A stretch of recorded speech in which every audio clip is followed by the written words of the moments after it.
We're in the midst of the holiday season.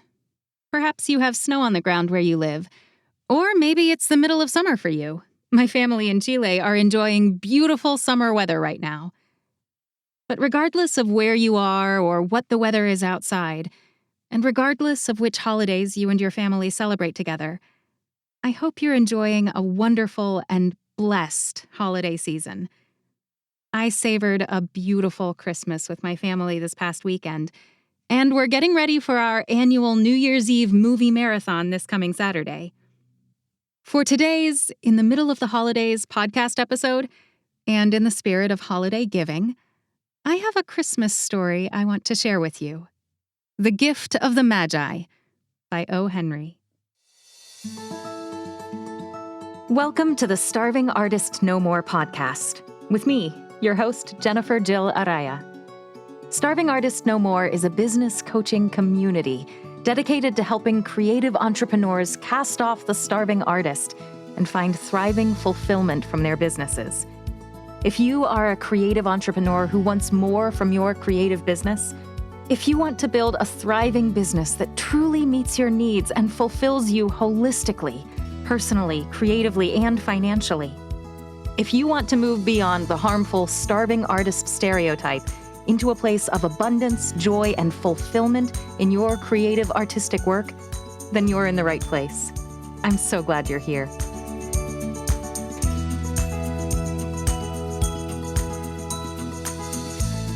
Hello, thriving artist, and welcome to episode number 9 of the Starving Artist No More podcast. I'm your host, Jennifer Jill Araya, and I'm so happy you're here with me on this Tuesday after Christmas. Or at least that's the date when this episode is first being released. I want to wish you happy holidays. Merry Christmas, Happy Hanukkah, Happy Kwanzaa, Happy New Year, happy whatever you celebrate this time of year. Merry everything. As I mentioned in the introduction, my family celebrates Christmas, and we had a wonderful holiday a few days ago.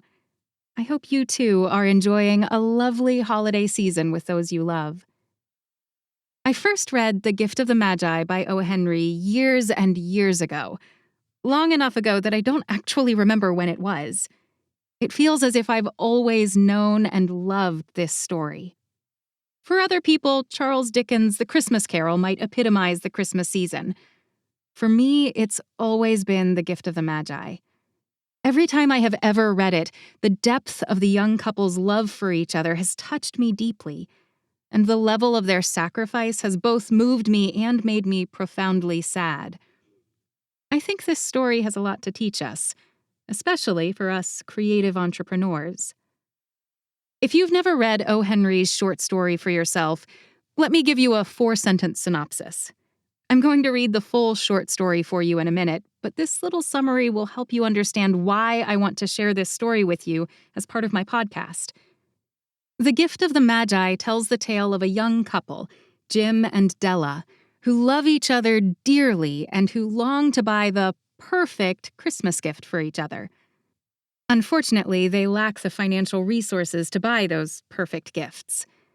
So, to buy Jim a chain for his gold watch, which is his most prized possession, Della sells, her luxurious long hair. She doesn't care that her hair is her own most prized possession. If she can get the perfect gift for Jim, it will all be worth it.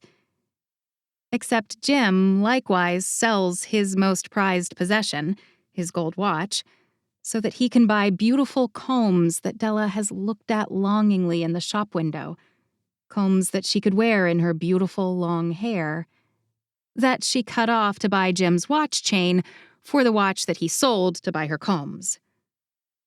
These two people both sacrificed their most prized possession for the sake of the one they loved the most, which is absolutely an admirable thing to do. You would do anything for the ones you love, right? But by sacrificing themselves so spectacularly, they also robbed the joy from the gift that they received, thus robbing the gift giver of a gift thankfully received and joyfully used. Neither Jim nor Della could actually use the gift that the other had sacrificed so extravagantly to purchase for them. You'd think that sacrificing like this for the ones you love most would be a good thing, right? But in Jim and Della's case, it resulted in them working at cross purposes. Just like the airline warning message always says to put on your own oxygen mask before assisting others, you have a right and a responsibility to care for yourself first so that you can then care for others. Self-care really does matter. It's not just a buzzword. Only by tending to our own needs and keeping our own selves healthy and whole can we be the best versions of ourselves and be the best partners, friends, and family members to those we love and care about. The starving artist stereotype is built on the myth that sacrificing everything for your art is the only way to exist as an artist in this world. But just like Jim and Della discovered, when we sacrifice everything for the sake of a single pursuit, we end up sacrificing joy along the way. We end up losing more than we gain. My educational background is in music. I studied both voice and cello at conservatory. I love opera. And there is no starving artist story more celebrated in the opera world than that of the characters in Puccini's La Bohème. At the very beginning of the opera, almost the first thing that happens after the curtain goes up, the characters burn the manuscript of Rodolfo's drama in an effort to warm their frozen fingers. Actually, Marcello, Rodolfo's roommate, offers to burn the painting he is working on, but painted canvas smells, so they decide to burn Rodolfo's manuscript instead. Literally burning your work in an effort to meet your basic physical needs. This is what society tells us that artists, that all creatives should do and should expect. Society says that artists shouldn't expect to live off their art, let alone thrive off their art. That sacrifices in the name of art are good and right and necessary. I think this is ridiculous. Not just ridiculous, but actually harmful to the creative souls who give life and color and story and joy to our collective world. Sacrificing yourself for your art hurts you and your art and your audience. It benefits no one. I am here to tell you that it is possible to build a creative business that meets your needs, all of them, personally, creatively, and financially, regardless of what creative field you are in. Whether you are a visual artist or a writer or a craftsman or an artisan or an actor or a musician, you can use your creative energy to build a business that fulfills you. It is possible. You don't have to sacrifice yourself or your most prized possession to get there. Unlike Jim and Della, you can both take joy in your most prized possession and also build loving, thriving, mutually supportive relationships with those around you. You don't have to sacrifice yourself on the altar of your art. You can be a thriving artist, not a starving artist.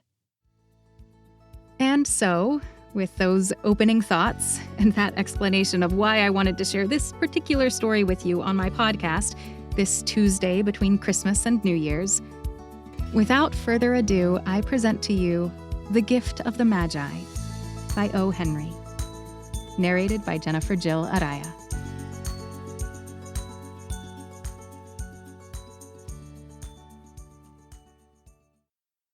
$1.87. That was all. And 60 cents of it was in pennies. Pennies saved 1 and 2 at a time by bulldozing the grocer and the vegetable man and the butcher until one's cheeks burned with the silent imputation of parsimony that such close dealing implied. 3 times Della counted it. $1.87. And the next day would be Christmas. There was clearly nothing to do but flop down on the shabby little couch and howl. So Della did it. Which instigates the moral reflection that life is made up of sobs, sniffles, and smiles, with sniffles predominating. While the mistress of the home is gradually subsiding from the first stage to the second, take a look at the home. A furnished flat at $8 per week.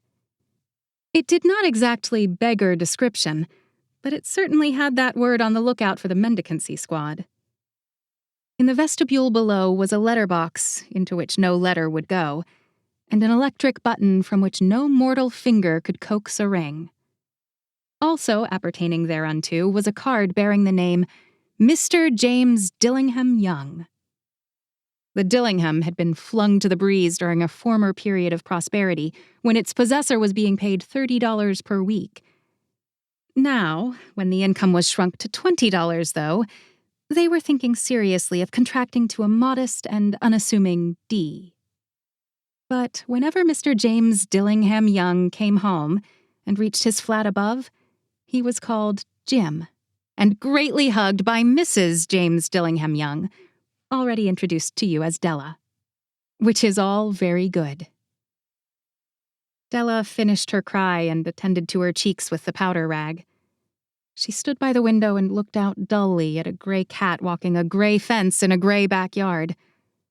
Tomorrow would be Christmas Day, and she had only $1.87 with which to buy Jim a present. She had been saving every penny she could for months with this result. $20 a week doesn't go far. Expenses had been greater than she had calculated.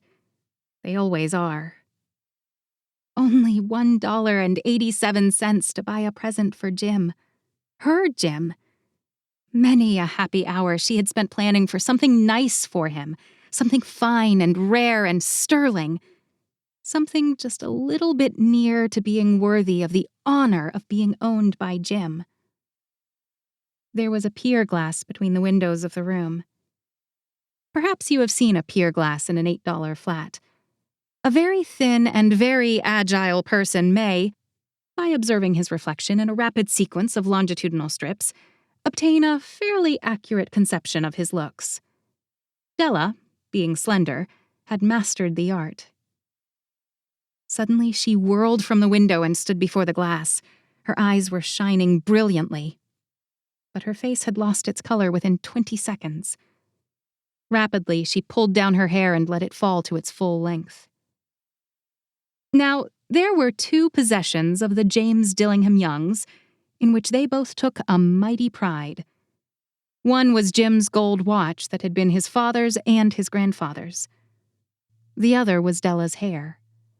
Had the Queen of Sheba lived in the flat across the airshaft, Della would have let her hair hang out the window someday to dry just to depreciate Her Majesty's jewels and gifts. Had King Solomon been the janitor, with all his treasures piled up in the basement, Jim would have pulled out his watch every time he passed, just to see him pluck at his beard from envy. So now Della's beautiful hair fell about her, rippling and shining, like a cascade of brown waters. It reached below her knee and made itself almost a garment for her. And then she did it up again nervously and quickly. Once she faltered for a minute and stood still while a tear or two splashed on the worn red carpet. On went her old brown jacket, on went her old brown hat. With a whirl of skirts and with the brilliant sparkle still in her eyes, she fluttered out the door and down the stairs to the street. Where she stopped, the sign read, Madame Sofronie, hair goods of all kinds. One flight up, Della ran, and collected herself, panting. Madame, large, too white, chilly, hardly looked the Sofronie. Will you buy my hair? Asked Della. I buy hair, said Madame. Take your hat off and let's have a sight at the looks of it. Down rippled the brown cascade. $20, said Madame, lifting the mass with a practiced hand. Give it to me quick, said Della. Oh, and the next 2 hours tripped by on rosy wings. Forget the hashed metaphor. She was ransacking the stores for Jim's present. She found it at last. It surely had been made for Jim and no one else. There was no other like it in any of the stores, and she had turned all of them inside out. It was a platinum fob chain, simple and chaste in design, properly proclaiming its value by substance alone, and not by meretricious ornamentation, as all good things should do. It was even worthy of the watch. As soon as she saw it, she knew that it must be Jim's. It was like him. Quietness and value. The description applied to both. $21 they took from her for it, and she hurried home with the 87 cents. With that chain on his watch, Jim might be properly anxious about the time in any company. Grand as the watch was, he sometimes looked at it on the sly, on account of the old leather strap that he used in place of a chain. When Della reached home, her intoxication gave way a little to prudence and reason. She got out her curling irons and lighted the gas and went to work repairing the ravages made by generosity added to love. Which is always a tremendous task, dear friends. A mammoth task. Within 40 minutes, her head was covered with tiny, close-lying curls that made her look wonderfully like a truant schoolboy. She looked at her reflection in the mirror long, carefully, and critically. If Jim doesn't kill me, she said to herself, before he takes a second look at me, he'll say I look like a Coney Island chorus girl. But what could I do? Oh, what could I do with $1.87? At 7 o'clock, the coffee was made and the frying pan was on the back of the stove, hot and ready to cook the chops. Jim was never late. Della doubled the fob chain in her hand and sat on the corner of the table near the door that he always entered. Then she heard his step on the stair away down on the first flight, and she turned white for just a moment. She had a habit of saying a little silent prayer about the simplest everyday things, and now she whispered, "Please, God, make him think I am still pretty." The door opened and Jim stepped in and closed it. He looked thin and very serious. Poor fellow, he was only 22, and to be burdened with a family. He needed a new overcoat and he was without gloves. Jim stopped inside the door, as immovable as a setter at the scent of quail. His eyes were fixed upon Della, and there was an expression in them that she could not read, and it terrified her. It was not anger, nor surprise, nor disapproval, nor horror, nor any of the sentiments that she had been prepared for. He simply stared at her fixedly, with that peculiar expression on his face. Della wriggled off the table and went for him. "Jim, darling," she cried, "don't look at me that way. I had my hair cut off and sold because I couldn't have lived through Christmas without giving you a present. It'll grow out again. You won't mind, will you? I just had to do it. My hair grows awfully fast. Say Merry Christmas, Jim, and let's be happy. You don't know what a beautiful, nice gift I've got for you." "You've cut off your hair?" asked Jim, laboriously, as if he had not arrived at that patent fact yet, even after the hardest mental labor. "Cut it off and sold it," said Della. "Don't you like me just as well anyhow? I'm me without my hair, ain't I?" Jim looked about the room curiously. "You say your hair is gone," he said, with an air almost of idiocy. "You needn't look for it," said Della. "It's sold, I tell you. Sold and gone, too. It's Christmas Eve, boy. Be good to me, for it went for you. Maybe the hairs of my head were numbered," she went on, with sudden serious sweetness. "But nobody could ever count my love for you. Shall I put the chops on, Jim?" Out of his trance, Jim seemed quickly to wake. He unfolded his Della. For 10 seconds, let us regard with discreet scrutiny some inconsequential object in the other direction.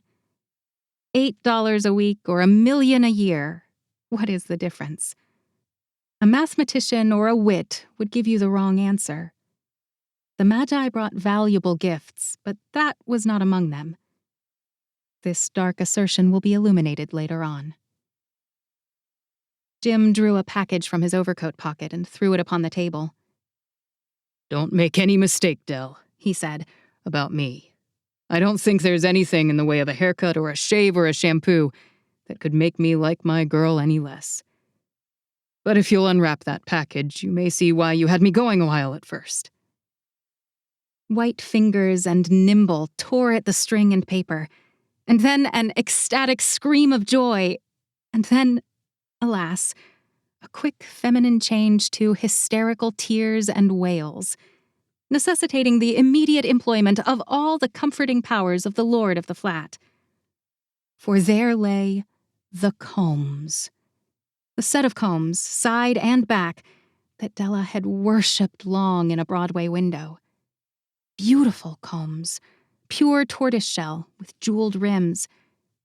Just the shade to wear in the beautiful vanished hair.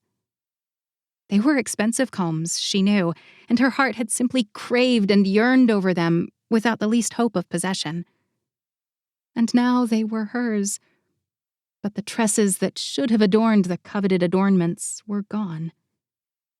But she hugged them to her bosom, and at length she was able to look up with dim eyes and a smile and say, "My hair grows so fast, Jim." And then Della leaped up like a little singed cat and cried, "Oh, oh!" Jim had not seen his beautiful present. She held it out to him eagerly upon her open palm. The dull, precious metal seemed to flash with a reflection of her bright and ardent spirit. "Isn't it a dandy, Jim? I hunted all over town to find it. You'll have to look at the time 100 times a day now. Give me your watch. I want to see how it looks on it." Instead of obeying, Jim tumbled down on the couch and put his hands under the back of his head and smiled. "Dell," said he, "let's put our Christmas presents away and keep 'em a while. They're too nice to use just at present. I sold the watch to get the money to buy your combs. And now, suppose you put the chops on."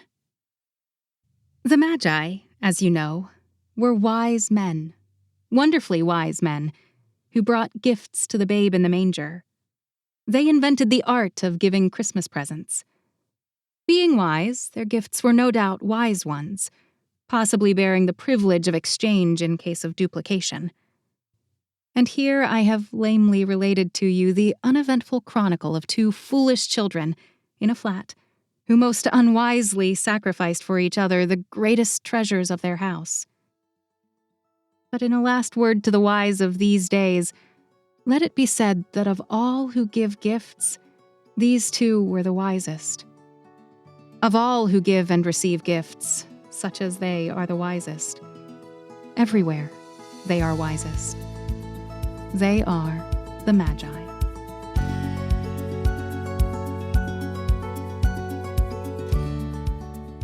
Thank you for joining me for this episode of the Starving Artist No More podcast. I hope you enjoyed my narration of The Gift of the Magi by O. Henry. And I hope it encourages you to be careful what you sacrifice in the name of your art. Self-care is not foolish or selfish. It is honoring yourself, your art, and your work. If you enjoyed today's podcast or any of my podcast episodes, I would be so appreciative if you would leave me a rating and review, and, of course, subscribe to this podcast. If you think this episode or this podcast would be helpful to one of your fellow creatives, please pass it along. As always, I love to receive listener feedback, and you are welcome to reach out to me with any comments or questions via my website, www.starvingartistnomore.com. I wish you a blessed and joyous holiday season with those you love. May you be ready to dive into 2023 fired up about building a business that meets your needs holistically, personally, creatively, and financially. I know that you can build that kind of creative business. I can't wait to see what you create.